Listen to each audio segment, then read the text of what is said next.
একটা বড় প্রবলেমে ফেসে গেছি। আমি বিগত 2 মাস ধরে একজনের সাথে ফোনে কথা বলছিলাম। আমি ওকে যখনই দেখা করার কথা বলতাম আমাকে না বলতো। আজকে সকালে হঠাৎ করে আমাকে ফোন করে বলছে আমি নতুন বডি পেয়ে গেছি। মানে আমি এতদিন একটা ভূতের সাথে কথা বলছিলাম। আমার নিজের যা খারাপ অবস্থা যাচ্ছে, এর টেনশনের কাছে তোর টেনশনের কোনো দামই নেই। জীবনে একই সালা সমস্যার অভাব নেই, তার উপরে আবার একটা নতুন সমস্যা নিয়ে চলে এসছে। এখন আবার বলছে মেয়েটা নতুন রূপে আসছে। আমি ভাবছি ও কি সেজে আসছে?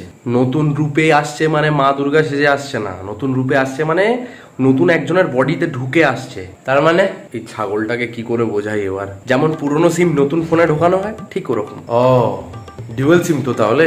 আরে ভাই আমার একই টেনশন অনেক বেশি, তুই আরো বাড়াচ্ছিস কেন প্লিজ? আরে চুপ কর না ভাই, আসতে দে ওকে, তারপর দেখছি কি হয়। এরকম হয় নাকি যে ও এসে ফট করে আমার জীবনে ঢুকে পড়বে? আসুক, আমি বলে দেবো যে আমার কোনো ইন্টারেস্ট নেই। আহা আমার কচি ভাই আমার, ও কোনো সাবিত্রী আসছে না যে তুই বলবি যাও আর ও বলবে ঠিক আছে স্বামী। মাথা মাথা খারাপ হয়ে গেছে নাকি তোর? কোনো এমনি নর্মাল মেয়েকেও না বলবি না, ও মাথা তো চেটে খেয়ে নেবে। আর এ তো আত্মা, প্রেতাত্মা। প্রবলেম হচ্ছে এবার তুই পৃথিবীর যেখানেই পর্যন্ত চলে যা, ও এবার তোকে খুঁজে বের করবে আর তোর সাথে ভূতনি নাচন নাচবে। তাহলে বল না কি করবো? Good question.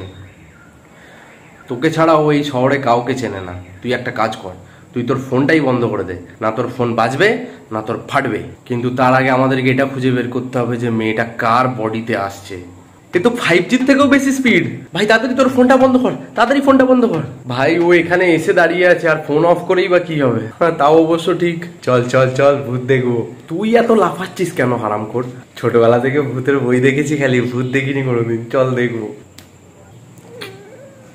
ভাই আমি তো ভাবলাম এই কোনো মেয়ের বডিতে আসবে, এতে একটা ছেলের বডিতে এসছে। ভূতটা তাহলে কি টাইপের মজা করতে চায় এর সাথে? ফিমেল মোবাইল পেলো না বলে মেল মোবাইল? ফিমেল ফোনের ব্যাটারি ডেড আছে তাহলে? ফ্লিপকার্টে ডেলিভারি বয় এসেছিল। বুঝেছি বুঝেছি, আমরা সব বুঝতে পেরেছি। আর জানলা দিয়ে শুনছিলাম তো। হ্যালো নিশা, আমাকে জিজ্ঞেস করছে কোথায় দেখা করবে। তুই তুই তুই তুই তুই বল তুই আজকে লন্ডন প্যারিস বেরিয়ে গেছিস। ও বিশ্বাস করবে না। তোদের নামে ওই তো রুম বুক করে দেবো। হ্যাঁ হ্যাঁ হ্যালো হ্যাঁ, হাওড়া স্টেশনের সামনে এসে দেখা করো, আমি ওখান থেকে তোমাকে পিক করছি। হ্যাঁ বাই। তুই ওর সাথে দেখা করতে যাবি?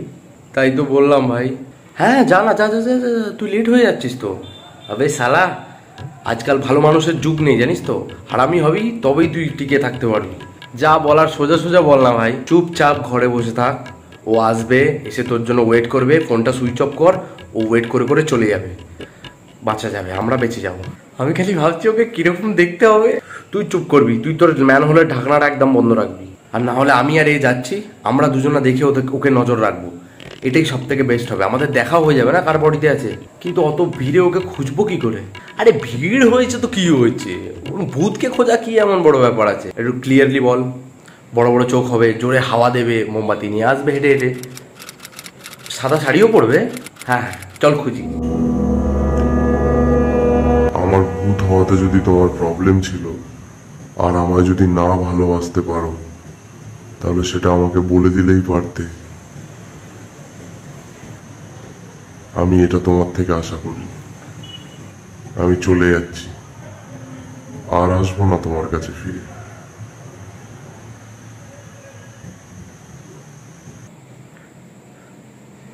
চল চল চল, অনেক মাথা খারাপ হয়ে গেছে। যা একটা ঝান্ডু বাম নিয়ে আয়, আর একটা 90 ml খেয়ে দিয়ে আজকে ঠ্যাং তুলে শুয়ে পড়বো। কালকে সকালে গিয়ে পাপগুলো সব ধুয়ে আসতে হবে। কেন যাবি না?